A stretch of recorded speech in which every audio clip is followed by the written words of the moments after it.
Good morning, dear students. In the last class, we discussed about exercise 5.2. Now we have the last exercise here and the last concept in this introduction to Euclid's geometry. Okay, so here in the last class, we studied about five postulates, Euclid's five postulates. I hope you remember that. Okay, what is that postulates? So the postulates tell like this. So Euclid's fifth postulate. So that fifth postulate here they highlighted, and we study only about the fifth postulate in this concept in this exercise. So Euclid's fifth postulate is very significant in the history of mathematics. Recall recall it again from section 5.2 what we learned. We see that by implication no intersection of a line will takes place when the sum of the measure of interior angles on the same side of the fallen line is exactly 180. There are several equivalent versions of this postulate. One of them is Playfair's axioms, so given by Scottish mathematician John Playfair in 1729, as stated below. For Euclid fifth postulate, they're telling the equivalent version of Euclid fifth postulate. So Euclid gave one postulate. So that is especially that fifth postulate what he gave. So you learned the five postulates of Euclid's in the last classes. So you just recall that five postulate what he learned. So in that fifth postulate, one more mathematician by the Scotland, Scottish mathematician John Playfair, he also stated the Euclid fifth postulate in other way. So both are same. So but he told that in another way. So what how he told? So they stated here. So for every line,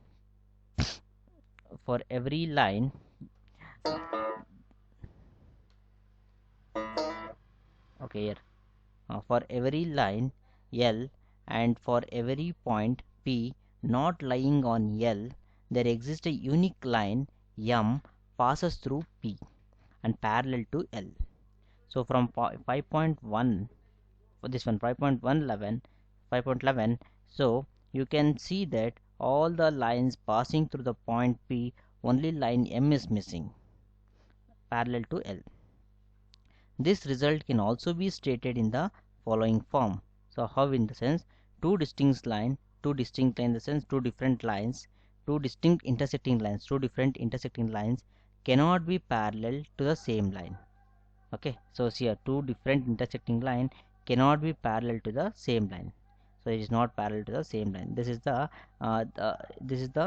Playfair postulate. Also you can call that as a Playfair postulate. Why? Because it is given by the John Playfair.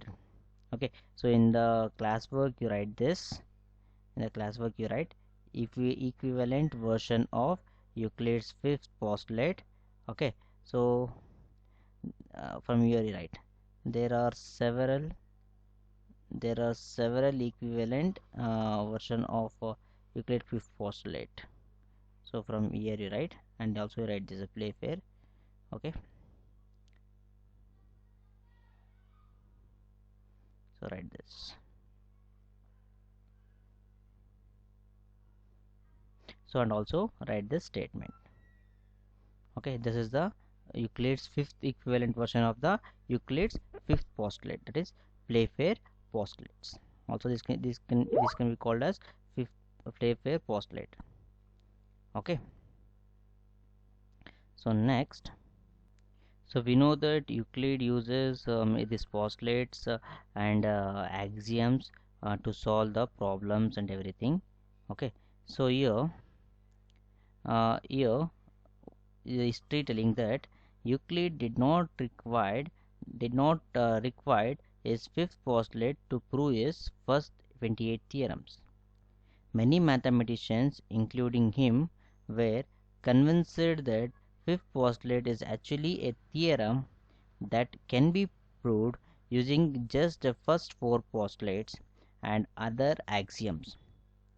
However, all the attempts to prove the fifth postulate as well as the theorem have failed, but this effort has led to a great achievement, the creation of several other geometries. These geometries are quite different from Euclidean geometry. So they are called as non-Euclidean geometry. Their creation is considered as landmark in the history of thought because till then everyone had believed that Euclid was the only geometry and the world itself was Euclidean.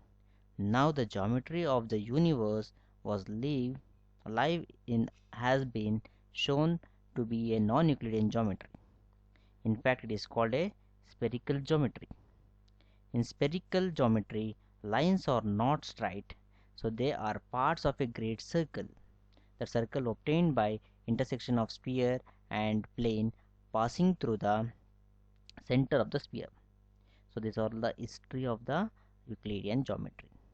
Okay, only Euclid is not then initially I told that only is called as father of geometry, but is not. But all the concept was not created by this Euclid. So many of the other concept he taken from other mathematician and made a book called 13-volume book called as Element. He did.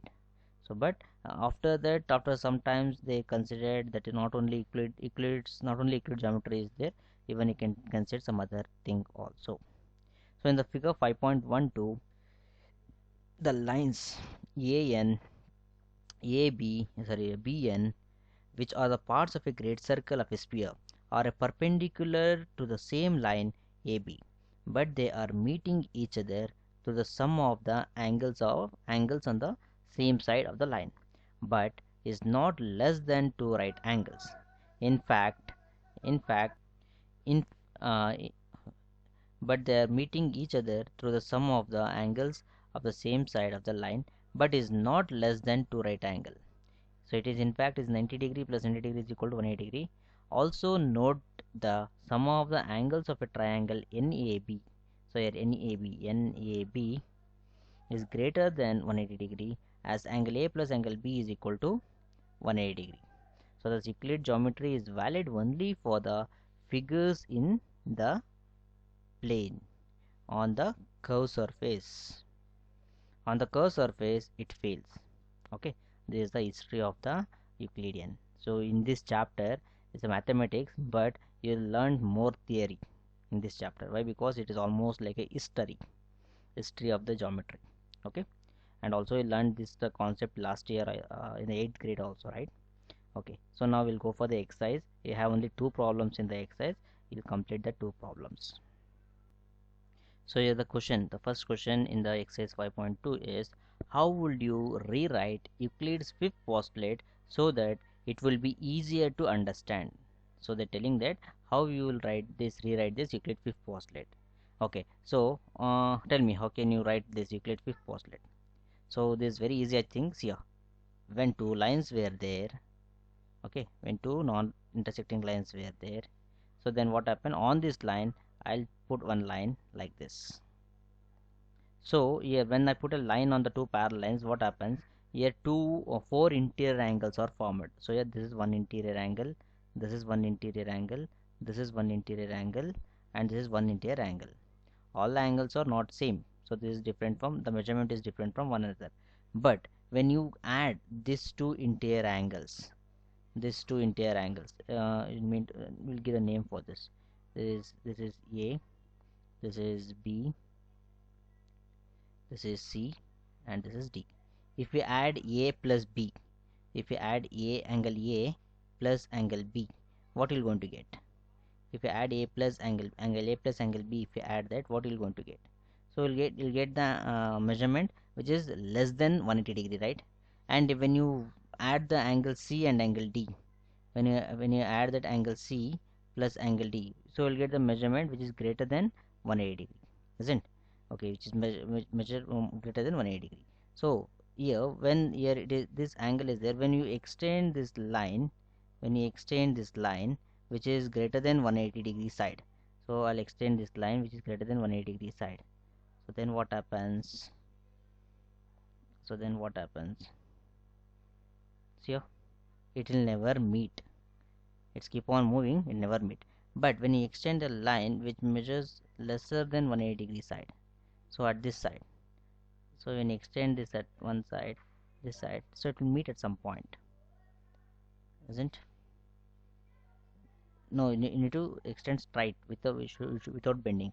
And not bended here. Without bending, you need to extend. So then it will meet at some point. So that is the fifth postulate. So that only they explained here.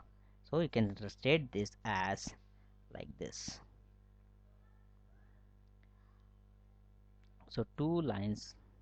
So you can write here only.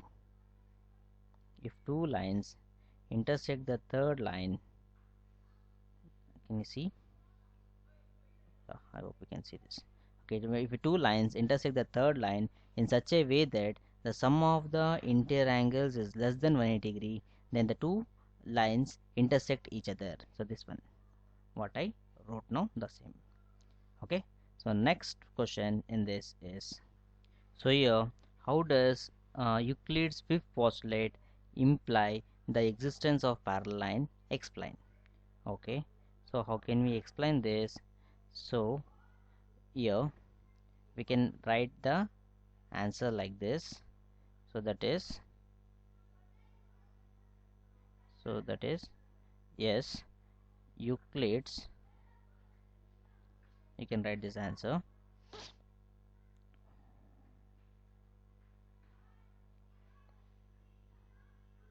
Yes, Euclid's fifth postulate implies the existence of parallel lines, because if the two lines intersect the third line, in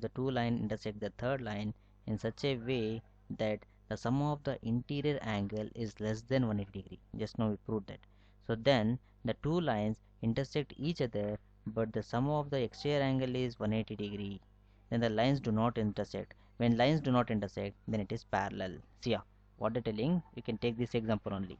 So in this example, so when we extended the lines which measures less than 180 degree, so it will intersect. But when we extended the line which is not measure 180 degree, it will never meet. We know that parallel lines do not meet. Parallel lines do not meet each other. It will be always parallel, isn't? So if we extend till where, it will never meet. So that is the one of the proof we have to prove that. Okay, so this completes the Euclid's geometry lesson. Okay, in the classwork you need to write whatever I gave you. Okay, so after that come to the exercise and copy this exercise. Okay, so copy this exercise. Then I'll assign you one test on this, so please attend the test. Okay, and write in the test pad sheets. Okay, for maybe for 10 marks or 15 marks, so I'll assign one test, so write in the test pad sheets. Okay, so I hope all of you understood the lessons. Okay, please all of you copy the notes and whatever the things we have, whatever the things I gave in this, in the problems, everything neatly, and mention the dates clearly, date and day clearly. Okay, then yes, if you have any doubts, so please text me. Okay, so then we'll see the remaining thing in the next class. Thank you, have a great day, bye.